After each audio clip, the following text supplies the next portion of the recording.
What oil is made from crude oil? The laws are up 600 in Coterms 2000 and the ICC Paris. You want to make sure whatever you write and whatever documents you sign, these laws are mentioned. These laws are applicable to all trading countries in the world, including the US. Hence, if your payment instrument is a DLC, then you would want to state in your document that your financial instrument is a documentary letter of credit defined under UP 600 procedures. This prevents any misunderstanding of the type of payment being offered. Also, this removes any grief that could prevail without the UP 600 procedures. There is no such thing as a soft offer. A quote offer is a soft offer. A quote need only to be confirmed. Once confirmed, a full offer is advised. Once accepted, the contract is advised. Not understanding why the supplier needs to be secured first can get an intermediary in a lot of trouble. If an end buyer issues a DLC to your account under the impression that you have a supplier and the intermediary seller really did not have a supplier, then you can and will be charged on end quo fraud and quo. The end buyer went through an expense setting up the DLC and in return was defrauded by you. It is without say you are in a serious situation. So secure the supplier first, find the buyer second. Once you get a quote from the person who is in actual possession of the product, then seek the buyer. Is there a difference in a RFQ from an end buyer to a buyer-seller as opposed to a RFQ from the buyer-seller to the supplier? A mandate to a supplier is an end quo agent and quo who acts on behalf of a disclosed principal. A mandate is not just given to a person. It is to be earned after a strong relationship has been built from many years of dealing with the end quo principal supplier and quo.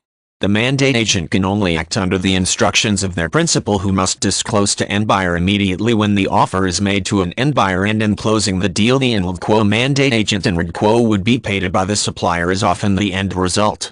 The mandate agent gets no commission from the buyer and quo's side of the deal. A mandate agent has to close many deals in order to get any reasonable commission amount from the supplier. Many intermediaries claim mandateship because they think being next to the supplier as a mandate agent is putting them in a great position. This is incorrect. An intermediary in a chain deal will make a great deal more money than a mandate agent. The best position in a deal is the end quo controlling buyer-seller intermediary and quo. The buyer-seller must know procedures really well and act in the best interest of all parties on both sides of the deal. Forget about becoming a mandate holder of a principal, as it is not a feasible position to hold if you are looking to make the big money. Learn the proper procedures, rules and policies and become the legally defined buyer-seller. NCNDA stands for "This document is not worth the paper it is written on." If you have your name on this document and get circumvented, do you have hundreds of thousands of dollars to pay to take this through the international courts? This is a document that is very hard to enforce.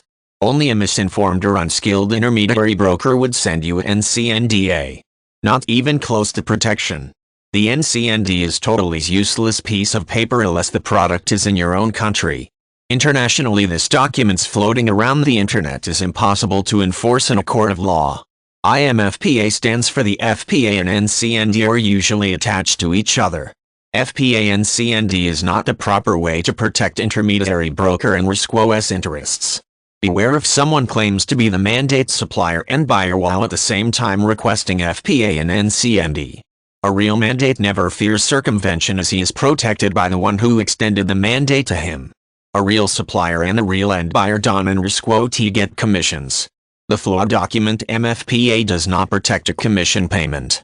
There are documents under international law that can protect your commission, but the MFPA is not one of them.